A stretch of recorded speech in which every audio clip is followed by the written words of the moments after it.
बिस्मिल्लाहिल अलीम। वरासत में औरत को हिस्सा देना फ़र्ज है और ना देना, दबा लेना, खा लेना हराम है। इसकी तफसील क्या है, इसका सबूत क्या है, ये मैं अर्ज़ करता हूँ। पहली बात, इमाम इब्न जरीर तबरी रहमतुल्लाह तआला अलैह लिखते हैं, फरमाते हैं कि ज़माना जाहिलियत में बाप दादा के तरका से औरतें वारस नहीं होती थीं। इसी तरह छोटा बच्चा अगरचे लड़का हो वो अपने माँ बाप के तरके से वारस नहीं बनाया जाता था। ज़माना जाहिलियत में बाप दादा का जो तरका होता उसमें औरतों को तो कुल्लियतन कोई हिस्सा नहीं दिया जाता था हुज़ूर सल्लल्लाहु अलैहि वसल्लम के और दीन इस्लाम के आने से पहले। और छोटे बच्चे बेटा भी शक हो छोटा तो उसको भी हिस्सा नहीं देते थे। इमाम इब्न जरीर तबरी फरमाते हैं ये बुराई, ये जुल्म, ये ज्यादती जारी थी कि अल्लाह रब्बुल इज़्ज़त ने मुस्तफ़ा जान रहमत सल्लल्लाहु ताला अलैहि वसल्लम को इस कायनात में भेज दिया। जब मेरे आका तशरीफ लाए दो वाक़यात हुए। पहला वाक़या ये हुआ जिसे हजरत इकरमा बयान करते हैं, जामिउल बयान के अंदर ये रिवायत मौजूद है कि एक औरत का खामद फौत हो गया। वो हुज़ूर सल्लल्लाहु अलैहि वसल्लम की खिदमत में हाजिर हुई और अर्ज़ किया, सरकार ये मेरी बेटी है, मेरा खामद फौत हो गया है और मुझे और अपनी बेटी को छोड़ गया है। अब मेरे शौहर के माल पर उसके चचा बच्ची जो मेरी मौजूद है, इस बच्ची के चचा ने कब्जा कर लिया है, यानी मेरे शौहर के भाई ने कब्जा कर लिया है और वो मुझे मेरे शौहर का माल नहीं दे रहा। हुज़ूर सल्लल्लाहु अलैहि वसल्लम ने उस औरत के देवर या जेठ को बुलाया और उससे पूछा तो बच्ची के चचा ने कहा कि या रसूल अल्लाह, ये औरतें ना घोड़े पे सवार हो सकती हैं, ना कोई बोझ उठाती हैं, ना जिम्मेदारी उठा सकती हैं, ना दुश्मन से मुकाबला कर सकती हैं, ना कमा के ला सकती हैं। ये सारी तफसीलात है कि इन्हें हिस्सा देने की क्या ज़रूरत है। तो उस वक़्त अल्लाह ताला ने आयत मीरास को नाजल फरमाया, सूरत निसा आयत नंबर 7। मैं वो पढ़ता हूँ। एक और वाक़या जिसे सुनन तिरमिज़ी शरीफ किताबुल फराइज़ के अंदर बयान किया गया, एक ये वाक़या भी हुआ। दूसरा वाक़या इसमें आता है, हज़रत जाबिर बिन अब्दुल्लाह रवायत करते हैं, कहते हैं हज़रत साद बिन रबी की बीवी अपनी दो बेटियों के साथ आका अलैहि सलाम की खिदमत में हाजिर हुई और अर्ज़ करते हैं, या रसूल अल्लाह सल्लल्लाहु ताला अलैहि वसल्लम, ये दोनों साद की बेटियां हैं। साद जंग ओहद में आपके साथ जिहाद में शामिल हुए, शहीद हो गए और इन दो बच्चियों को छोड़ गए। मैं और ये दो बच्चियां अब हैं और इन बच्चियों के चचा ने अब तरके पे कब्जा कर लिया है और वो हमें तरका नहीं दे रहा। सरकार, माल के बगैर बच्चियों की शादी कैसे करूंगी। क़ाला यक़दिल्लाहु फ़ी ज़ालिका फ़नज़लत आयतुल मीरास। हुज़ूर सल्लल्लाहु अलैहि वसल्लम ने फरमाया कि अल्लाह ताला इसका फैसला फरमाएगा, क्योंकि दौर जाहिलियत से ये कानून आ रहा था, औरतों को हिस्सा नहीं देते थे। और अब दो ये वाक़यात पेश आ गए। एक में एक बेवा आई और उसकी एक बेटी थी और माल पे उसके देवर जेठ ने कब्जा कर लिया था, और दूसरे वाक़या के अंदर बीबी पाक आई और उनकी दो बेटियां थीं और अर्ज़ किया कि इन बच्चियों के चचा ने कब्जा कर लिया है, तो सरकार हमें कुछ अता फरमाए। हुज़ूर पाक ने फरमाया अल्लाह फैसला फरमाएगा।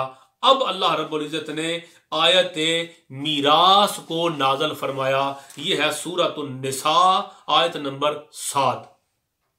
अर्ज़ ये करना चाहता हूँ, ज़माना जाहिलियत में औरतों को जायदाद में हिस्सा नहीं देते थे। दो वाक़या सरकार की खिदमत में पेश हुए। अल्लाह ताला के महबूब ने फरमाया इसका फैसला अल्लाह करेगा, औरतों को जायदाद में हिस्सा देना है या नहीं देना।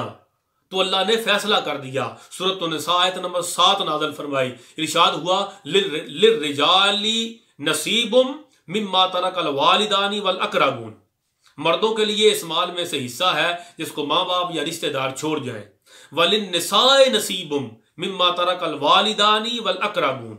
और औरतों के लिए भी उस माल में हिस्सा है जिस माल को माँ बाप छोड़ जाएं, उन औरतों के या उनके रिश्तेदार छोड़ जाएं। एक ही जुमला, लिर्रिजाल नसीबुन वलिन्निसाए नसीबुन।